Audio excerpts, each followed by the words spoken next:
All right, we have an assassination, we have Israel's Mossad, and a scandal. Sound like the January killing of a Hamas operative in Dubai?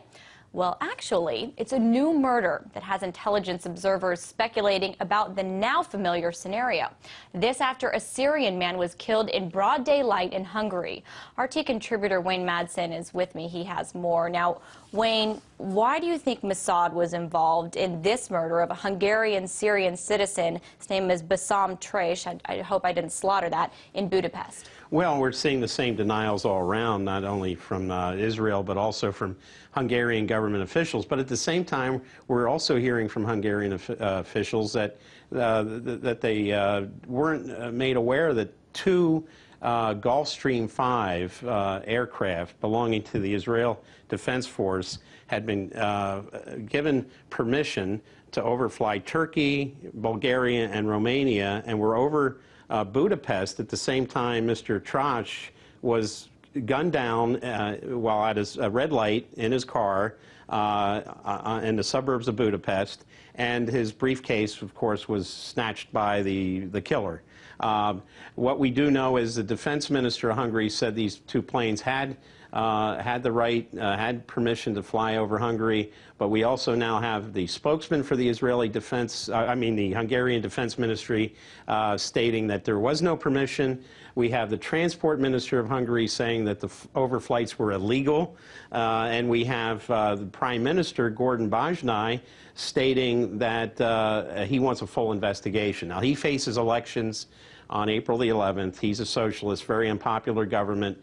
The opposition Fidesz party is calling for a major investigation. They're saying that these two Israeli planes were a threat to Hungarian national security. Who was this Hungarian-Syrian man who was murdered, and is there some connection to the murder of the Hamas militant that's suspected to be tied to Mossad? We don't know a lot about Mr. Trash, except for the fact that he was apparently involved in some sort of currency transactions. Again, his briefcase was stolen. Whether he was a suspect in any type of thing, we don't know. There's a lot of mystery surrounding this operation. Now, there is a report in the Hungarian, one of the Hungarian newspapers, that the Israeli planes were trying to test out the radar systems. They knew a Russian-supplied radar system in Slovakia and radar systems in Bulgaria and Romania that were also sold by Russia to Iran, and they may have been getting these radar systems to fire up to collect the electronic intelligence that might be necessary in case of an Israeli attack on Iran.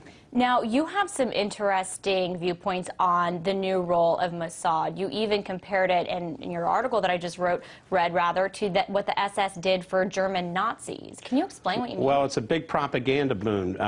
Many Israelis support what Mossad did in Dubai. They would have, if Mr. Trash was involved in some sort of operations, possibly with Hezbollah, since he was a dual Hungarian-Syrian national. The feeling on the street in Israel is that this is great, that Mossad is now reinvigorated. They're like the old Mossad, where they used to go in and assassinate people in other countries. In one case in Norway, of course, they assassinated a Moroccan waiter thinking he was a Palestinian official. They made a mistake.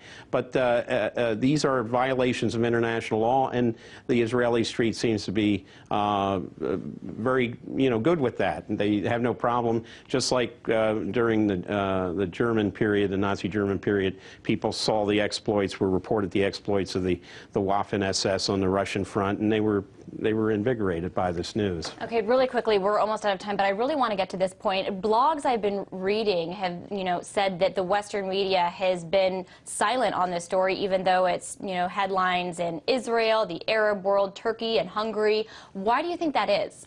Well, again, as with the Dubai situation, Israel never confirmed or denied their activity there. We know they cloned passports, and that resulted in a row with Britain.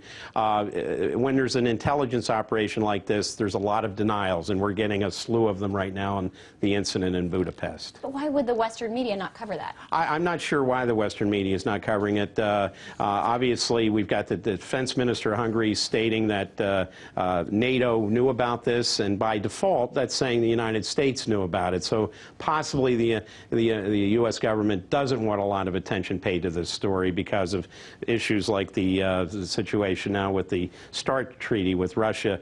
This is in the Russian zone, and Hungary's a NATO member right up in that area. The United States may not want this out there. Well, we at RT do. Thank you.